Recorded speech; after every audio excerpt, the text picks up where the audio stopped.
नए वीडियो में आप सबों का मेरे YouTube चैनल में स्वागत है।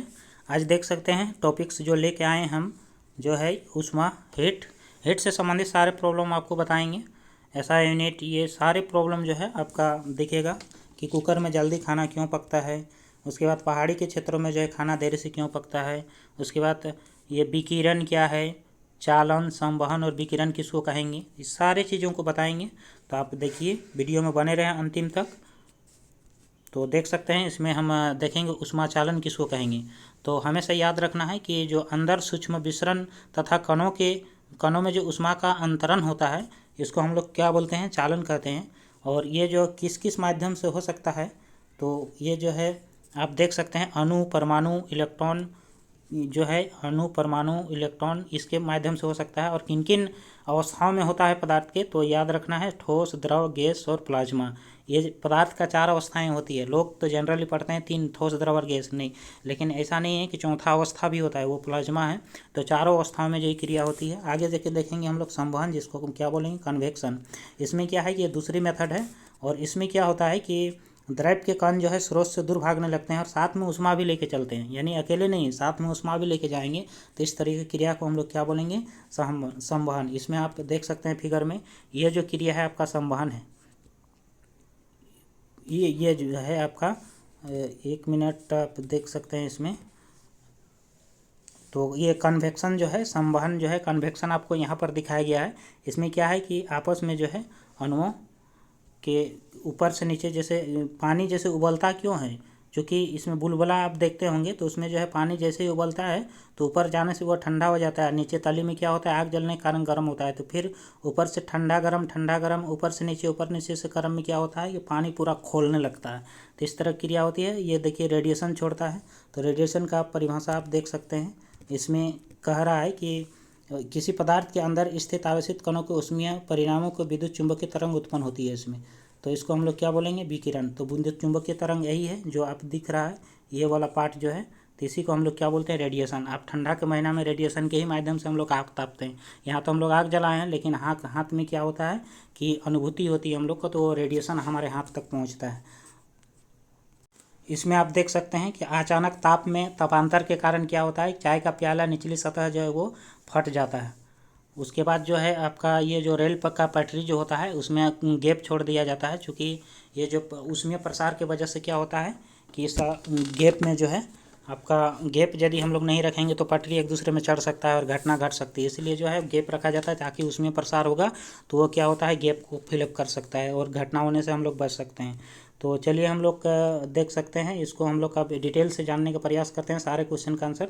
तो ऊष्मा क्या है कि आपका जो है ऊष्मा एक वस्तु से दूसरी वस्तु में तापांतरण को ही हम लोग ये जो है के कारण स्थानांतरित होती है, उसको हम लोग क्या बोलते हैं, ऊष्मा। जल का अधिकतम घनत्व कितना होता है, 4 डिग्री सेंटीग्रेड पर, और न्यूनतम 4 डिग्री मिनट में ही होता है। उसके बाद एक क्वेश्चन है, कह रहा है कि आपका 2 से 8 डिग्री का बात करेंगे, तो इसमें समझने वाली बात है 2 से 8 डिग्री में। तो पहले आयतन जो है 4 डिग्री तक क्या होगा, 4 डिग्री तक घटेगा, फिर क्या होगा, बढ़ेगा।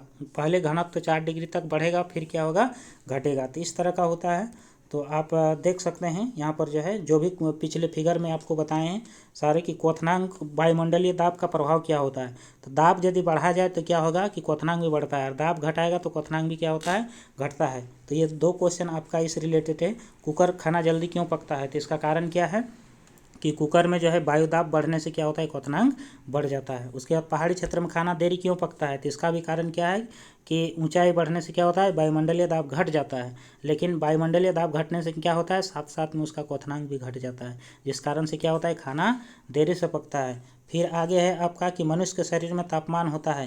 तो हमेशा याद रखना है, मनुष्य के शरीर में जो है डिग्री सेल्सियस में 37 डिग्री होता है, फ़ारेनहाइट में 98.6 होता है, और केल्विन में 310। ये तीनों यूनिट में डिग्री सेल्सियस, फ़ारेनहाइट और केल्विन याद रखना चाहिए।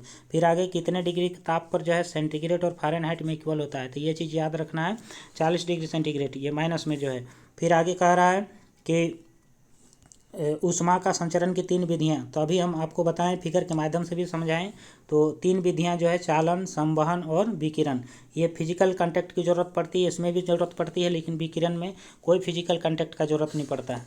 उसके बाद जो है ये जो है तीनों अवस्था में होती है, चारों में ठोस, द्रव, गैस और ये प्लाज्मा जो है, और ये जो है सिर्फ गैस और द्रव में होता है। लेकिन विकिरण में किसी तरह का कोई अवस्था में नहीं है, वो ऐसे ही एयर में होती है।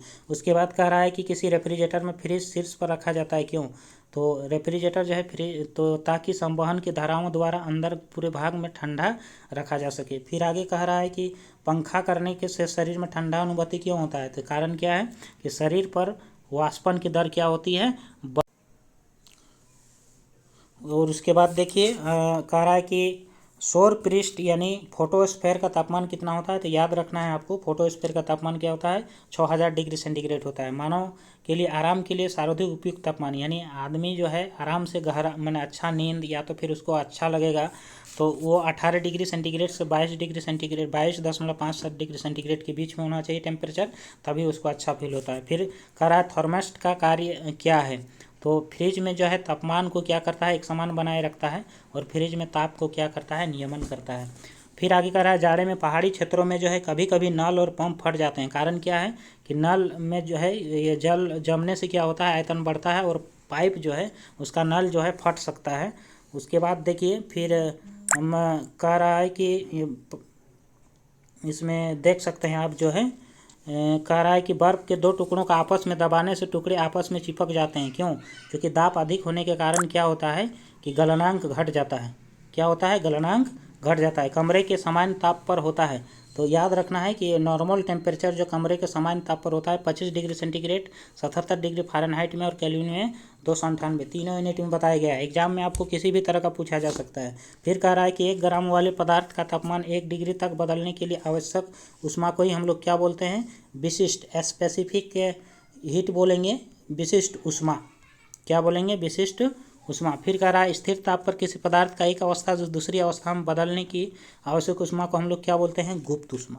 क्या बोलेंगे? गुप्त उष्मा। फिर कह रहा है कि जब तक बर्फ पिघलता है तो उसका ताप स्थिर रहता है। ये बहुत बड़ी पॉइंट है। ताप जो है पिघलता है तो उसका ताप क्या होता है? हमेशा स्थिर रहता है। अब देख सकते हैं आगे हम लोग देखेंगे।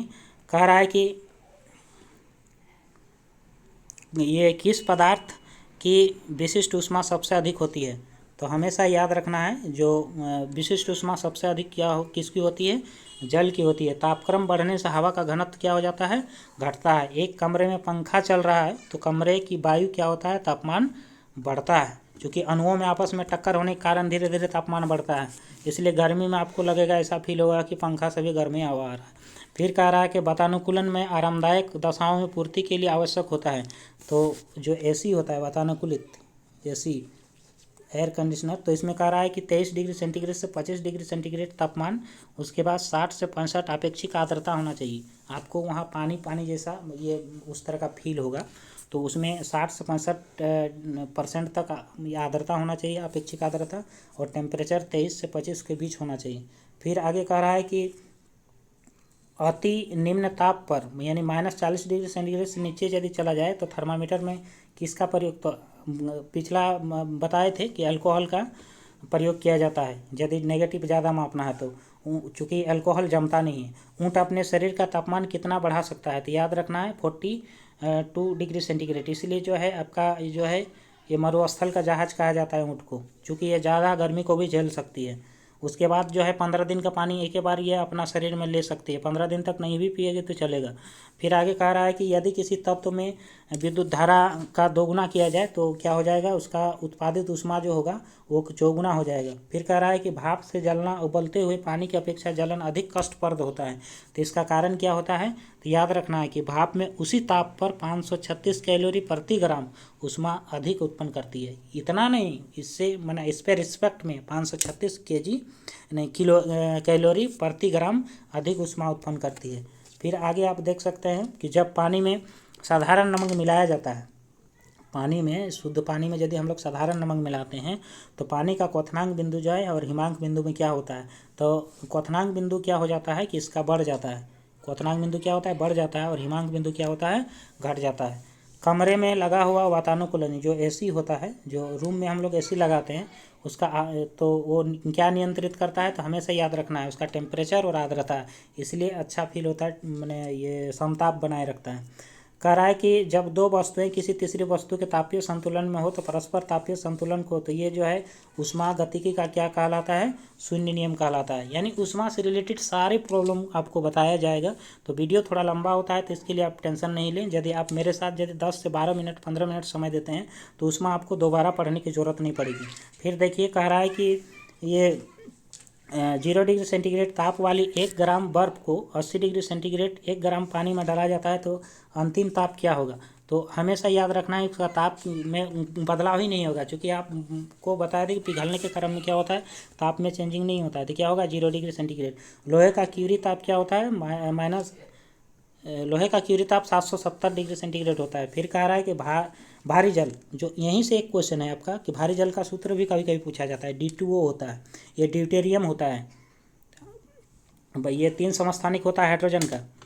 तो उसी का एक जो ड्यूटेरियम होता है उसी से ऑक्सीजन ये करके अभिक्रिया करके भारी जल का निर्माण करता है। इसका क्या होता है, क्वथनांक 101.42 डिग्री सेंटीग्रेड होता है। और ऐसे शुद्ध का क्या होता है, 100 डिग्री होता है।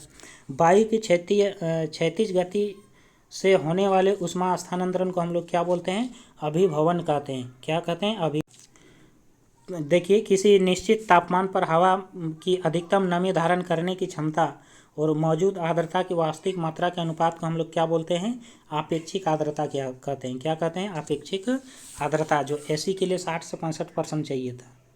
ये चीज़ याद रखना है। कह रहा है कि 1 डिग्री सेंटीग्रेड बढ़ाने के लिए जूल की जो आवश्यकता पड़ती है, तो कितना जूल की आवश्यकता पड़ती है, 4.186 जूल की आवश्यकता पड़ती है। फिर कह रहा है कि यह किसका नियम है, यह किसका नियम है कि वस्तु जैसे जैसे ठंडी होती जाएगी उसके ठंडे होने की दर क्या होता है, कम होती जाएगी। तो वो है शीतलन नियम, न्यूटन का शीतलन नियम है। कह रहा है निश्चित ताप पर वाष्प का द्रव में बदलना क्या कहलाता है, संघनन कहलाता है। निश्चित ताप का वाष्प में बदलना क्या कहलाएगा, संवहन। तो इस तरह से आपको सारे चीज़ बताएं, ये ऊष्मा से रिलेटेड जितने भी तरह का क्वेश्चन पूछे जाते हैं आपको ये भी समझाएं।